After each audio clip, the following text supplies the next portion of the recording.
Overwatch released the Season 13 trailer and it included a teaser for the next hero. Let's have a look. The Season 13 trailer for Overwatch 2 just went live. And as you might expect, we're a lot wiser on what content we can expect for this season but also for beyond, including who the next hero might be. Let's have a look at the trailer. When I was a girl, I had a passion for the peculiar.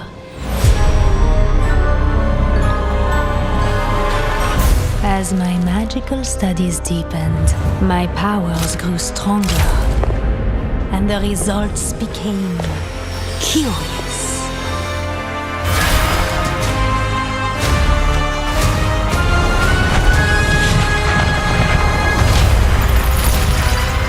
This magic is mine, and soon you will be too.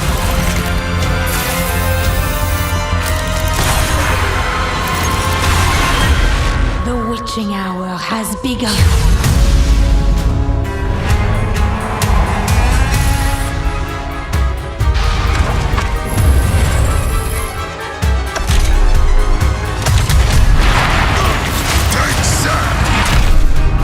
Do not underestimate me.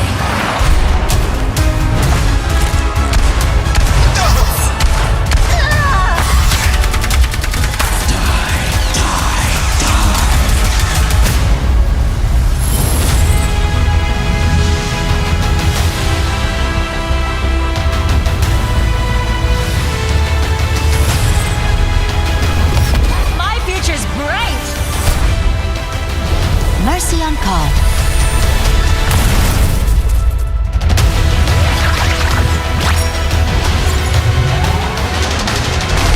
It is fine now. Why? Because I am here!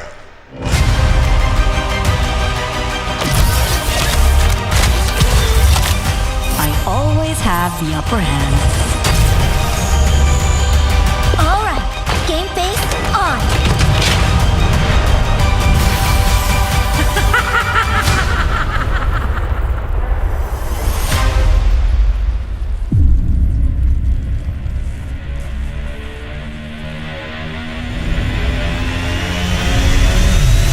It's looking like a revolution.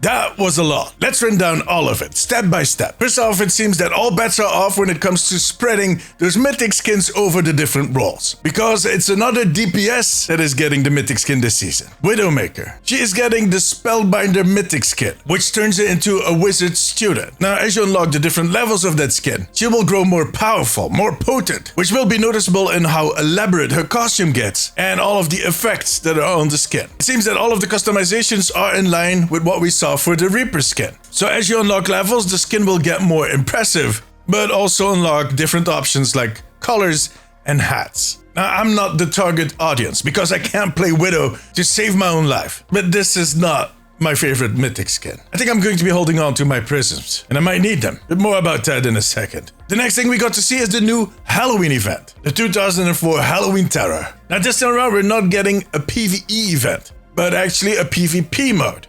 Junkenstein's Lab. It looks like it is a team deathmatch, but with a twist. And it is set on the Halloween version of Lijiang Tower. Now the twist is that between rounds you can upgrade your characters, their abilities, which will make all of the heroes that are in the game grow stronger with every round. Some of the upgrades that we've seen is a stronger charge for Reinhardt that will insta-kill a Narissa. Mora can send out 3 orbs instead of 1, and Reaper is getting his souls back. That's big. Only Overwatch 1 players will remember this, but back in the day, every time someone got killed by Reaper, an orb would fall, a soul orb, and he could pick those up to heal himself. Now, eventually they made that into a passive where he heals himself through damage, but that was the thing back in the day, and they brought it back for this mode. Now, overall, I feel like they're testing something with this new game mode, ideas that might eventually end up in the core game mode. A few months ago, they did a quick play hacked, the experimental mode that they sometimes do, and it was called Pickable Passives, which is still a bit of a tongue twister. But as the name suggests, you could pick your own passives for every single hero. This feels like like an evolution of that test. And yeah, some of these will definitely be leftovers from the PvE talent trees, most likely. For one, I'm really happy that they're doing something different for Halloween and that we're actually getting gameplay, which has not been happening a lot lately. So that's a good thing, and I'm very curious to try this out. I'm definitely going to make content about this. But it doesn't really feel like a Halloween mode to me. It's set on a Halloween map, and you spend pumpkins to get your upgrades, but I'd rather have seen a new evolution of that PvE thing.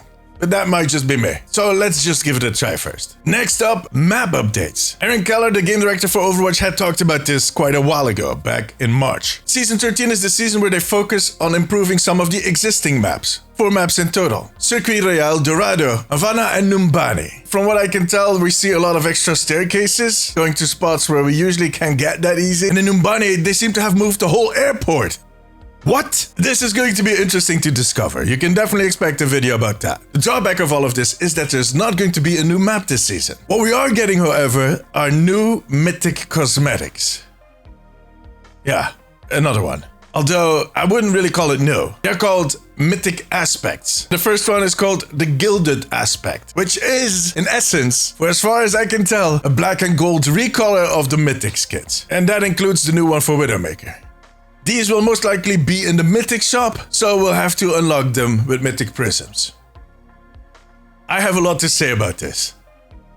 If you've been following me, you know that when they introduced the Mythic weapon skins, I actually was on board. Because I personally, and again, that is my opinion, like those better than the Mythic skins because they bring more value to the actual player. That doesn't mean that I agree with the pricing, but that's a different story. I just like that I had an extra option to spend my Mythic Prisms. Because for instance, I skipped on the Mercy Mythic skin and I'm probably not going to get the Reaper one this season. It's just not my thing. I don't play those heroes. This, however, it feels wrong. I want to wait it out. I want to see how this actually works out, how expensive they're going to be, what extra they could add to the skins, but you can expect a video on this topic next week. I have some stuff to say. By the way, the trailer did not include the Mythic weapon skin for this season. We'll have to wait till mid-season to get an update on the Mythic weapon skin. Next up was the My Hero Academia collaboration. We already knew about this. We're getting a shop skin for Reinhardt, Tracer, Kiriko, Reaper, and Juno. And that event is starting next Thursday, so 2 days after the season launches. Something else we had already heard about before, but that we didn't really know was coming, are some of the new shop teams. See, quite a while ago they did these surveys where they asked players if they would be interested in certain teams for skins. In one of the previous surveys, they had this whole set of cat skins for heroes. So guess what? This season there's going to be a bunch of cat skins in the shop. In the trailer, we got to see one for Iyari. That actually looks quite nice. There's a recolor of Sombra's Black Cat, and there's a Diva skin. There most likely will be more. So I'm kind of wondering, is Roadhog going to get one? Because that would be funny. The other ones are slightly predictable. Now, overall, this is not my thing, but I'm pretty sure a lot of people are going to like this. Otherwise, they wouldn't be doing it after the survey. Now, at that point, we got to the end of the trailer. But there was one more thing, as there has been in the last few trailers. Since a few seasons, at the end of every of these trailers, they teased the collaboration that will be happening throughout the season. So previously we got a teaser for the Warcraft event, for the Transformers event, but this season we already knew that it was going to be My Hero Academia. So they did us one better and they teased the Season 14 tank hero. And that's because we will be testing that hero somewhere in the second half of this season. I talked about this in a previous video. Go check it out. I'll leave the link below. Now, talking about previous videos. Yesterday I released a video in which I tried to do some predictions on who the next tank hero might be based on a lot of information that was out there. Well, turns out I was wrong. Well, not 100%, but yeah. What we got to see in this end of trailer teaser is one of the spawn rooms in the university part of Oasis. The one where the black blob currently is. I've always wondered what that thing was, and I might have shot it a few times. It didn't explode. You need to give me a look. I'm pretty sure you all did. Now, around the spot where that blob used to be, in the trailer, there's a ton of purple crystal shards in the floor that look like they were shot out in a circle. And then the camera slowly pans to the left. And we see a lot of neon paint tags with messages stating "Fight back" and the word "Phreak." But this gives us a lot to work with. Because in yesterday's video, I mentioned that I think they're going to take one of the old concepts that they had lying around for the longest time and build a hero around that. I also pointed at Los Muertes because of the green mohawk that the little teaser had, that little icon. And I was actually looking at Soundquake. But in my comments, some of you mentioned that Phreak, which is also an old concept, looked really close to that icon. And you guys were right. So the things I had right was that Phreak is also one of those old concepts that has a green mohawk, that has the metal jaw, and that seems to be logging a lot of stuff on his back. Now, according to that little tile of concept that we got to see ages ago, they have a cannon, they use stomp, and they have an attract ability. So a cannon, that is pretty obvious. That sounds gnarly, impressive, a little bit scary. Those purple shards that we saw in the spawn room could be tied into that stomp ability. And the attract, maybe they use a really good perfume.